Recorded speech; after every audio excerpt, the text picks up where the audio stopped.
En el Evangelio que se acaba de proclamar, nos dice nuestro Señor Jesucristo: el que cree en mí tiene vida eterna. Y ese creer en Jesucristo es algo que debemos ir aprendiéndolo durante toda nuestra vida, no solamente cuando uno está en el seminario, sino cuando uno ya es ordenado sacerdote. Siempre sigue aprendiendo el misterio del Verbo encarnado. Siempre se va presentando de distintos aspectos que uno tal vez antes no había considerado. Por eso que nuestra atención prevalente, la materia, digamos, habitual de nuestra oración, de nuestra meditación, debe ser el Verbo encarnado. Porque en él se encierran todos los misterios de la ciencia, del conocimiento de Dios, de los misterios que dicen relación directa a la vida del hombre sobre la tierra. Y junto con esta fe que debe ir creciendo en nosotros el amor, la caridad, como decía el apóstol San Pablo en la segunda lectura: amad como Cristo os amó. Y así, conjugando ambas cosas, creyendo y amando, amando y creyendo, creciendo en la fe y creciendo en el amor, creciendo en el amor y creciendo en la fe, vamos a ir descubriendo cada vez más toda esa insondable riqueza, ese tesoro inconmensurable que es el misterio de la piedad manifestado en la plenitud de los tiempos, Jesucristo. Así, por ejemplo, es sumamente enriquecedor, espiritualmente enriquecedor, considerar siempre la Iglesia como esa plenitud, el pléroma de Cristo. Esa Iglesia que es la prolongación a través del tiempo y del espacio del mismísimo Jesucristo. De tal modo que, como dice Santo Tomás, y lo repite el Catecismo de la Iglesia Católica, estamos hablando, al hablar de Iglesia, de una sola persona mística. ¿Por qué una sola persona mística?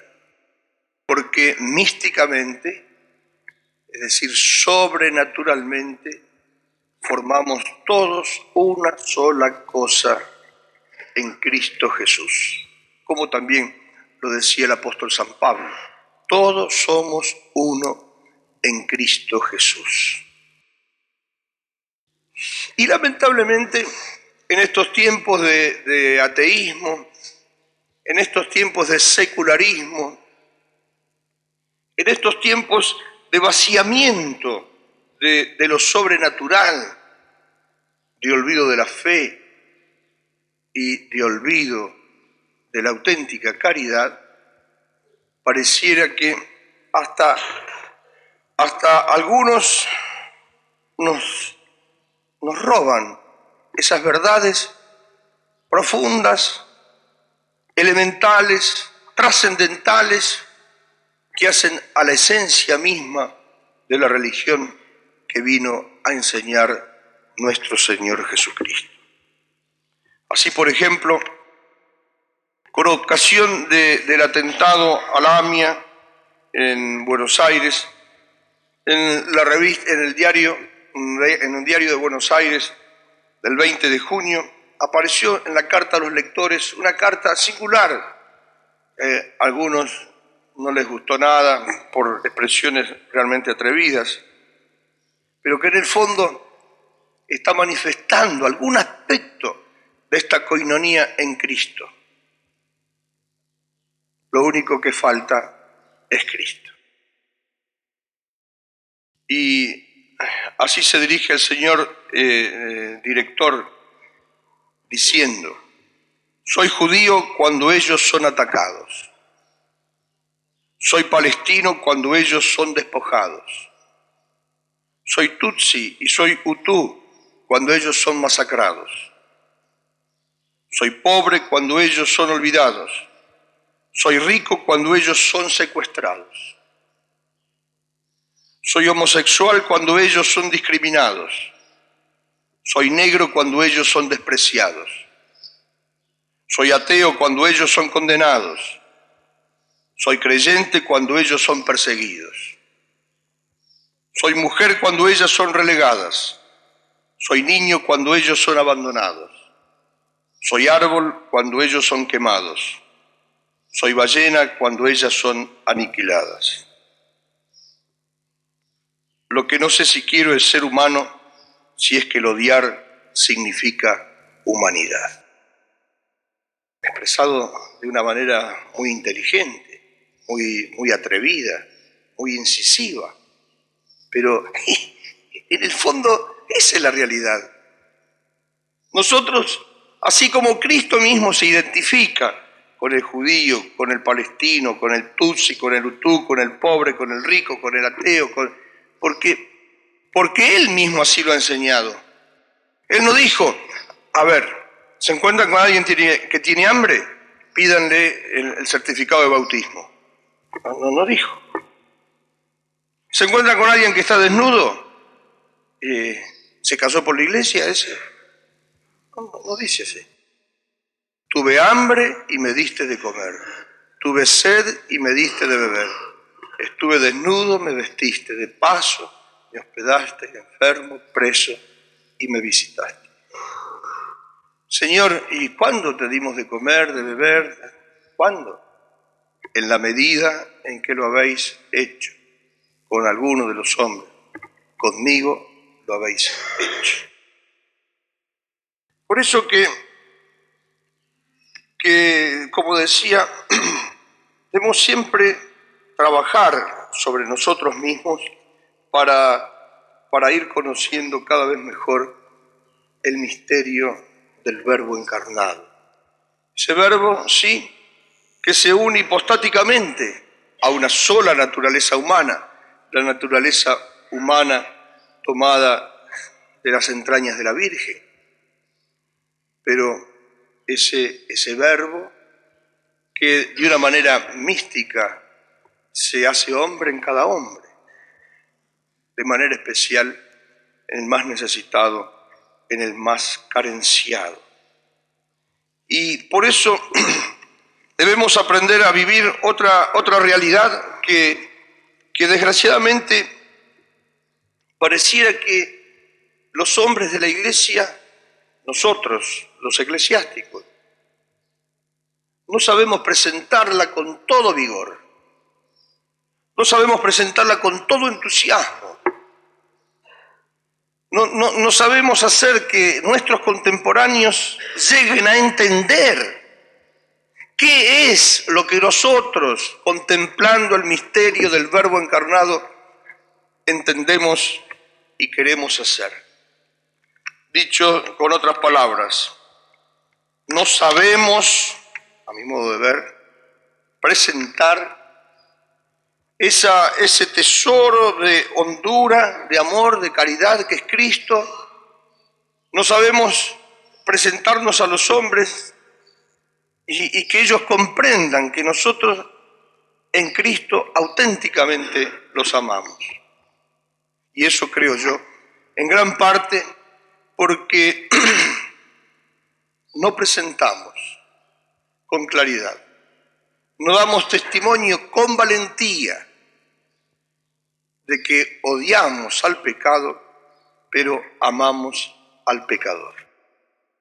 Ayer hice esta lista que muy fácilmente cualquiera de ustedes la puede prolongar. La Iglesia y nosotros con la Iglesia y en la Iglesia estamos contra la corrupción, pero no contra los corruptos, contra la prostitución, no contra las prostitutas, contra la usura, no contra los usureros, contra la homosexualidad, no contra los homosexuales, contra la drogadicción, no contra los drogadictos, contra el alcoholismo, no contra los alcohólicos, contra el terrorismo, no contra los terroristas, contra el comunismo, no contra los comunistas, contra el capitalismo salvaje, no contra los capitalistas, contra la pobreza injusta, no contra los pobres, contra el cientificismo, no contra los científicos, salvo el Colorado, contra el consumismo, no contra los que consumen, contra el aborto, no contra los abortistas, contra la contracepción, no contra los contraceptistas, contra los genocidios, no contra los genocidas, contra el antinatalismo, no contra los antinatalistas, contra la enfermedad, no contra los enfermos, contra el SIDA, no contra los sidásicos, contra el asesinato, el homicidio, no contra los asesinos o los homicidas, contra la traición, no contra los traidores, contra la ignorancia, no contra los ignorantes, contra el feminismo, no contra las feministas, contra el machismo, no contra los machistas, contra el cisma, no contra los cismáticos, contra las herejías, no contra los herejes, contra las sectas, no contra los sectarios, contra el ateísmo, no contra los ateos, contra el paganismo, no contra los paganos, contra el lefebrismo, no contra los lefebristas, contra el pastelerismo, no contra los pasteleros, contra el progresismo, no contra los progresistas, contra el materialismo, no contra los materialistas, contra los vicios, no contra los viciosos. Y esto no es un juego de palabras. Podríamos prolongar muy fácilmente la lista, pero no es un juego de palabras, sino que es la realidad misma. Nosotros debemos predicar, luchar con toda la fuerza de nuestra alma contra el pecado, contra los actos malos que los hombres ponemos y que nos apartan de Dios. Pero no por una suerte de regodeo en el mal, sino para apartar a los hombres del mal. Es decir, para buscar eficazmente el bien del hombre y de los hombres, para que el hombre deje de lado ese mal esencial que es el pecado, y entonces viva por el amor unido a Dios. Por eso que debemos odiar el mal, pero debemos amar al pecador. Y si no odiamos al mal, si no odiamos al pecado en todas sus manifestaciones, y si no lo sabemos hacer con fuerza, no estamos amando al hombre, porque nos comportamos como perros mudos, que no ladran, que no saben avisarle a los hombres del peligro. Por eso que la actitud valiente, levantándose contra la opinión mundial, levantándose contra el cuarto poder que es el poder de la prensa, el periodismo, de los medios de comunicación social, el Papa valientemente ha dicho: no, señores, lo que se quiere hacer en la conferencia del Cairo va contra el bien del hombre. Porque pretender solucionar los problemas poblacionales a través del aborto es un atentado gravísimo contra la dignidad del hombre. Y la Iglesia, aunque sea impopular, aunque tenga, por así decirlo, todo el mundo en contra, se va a constituir y se constituye una vez más como la voz de los sin voz, como la voz de aquellos seres humanos que son asesinados en el seno mismo de sus madres. Solamente la Iglesia hace una cosa así, porque esos no votan, por eso a los políticos no les interesa. Y por eso promueven el aborto como forma incluso de promover el desarrollo económico del mundo, como si fuese posible un desarrollo a costa de la dignidad del hombre. Por eso, y acá está, esta es una de las paradojas del cristianismo. Y esta paradoja solamente se puede comprender a la luz del misterio del Verbo encarnado. Aquel que no odia con todas sus fuerzas el mal, el pecado, no es capaz de amar al hombre, porque deja al hombre con su mal y con su pecado.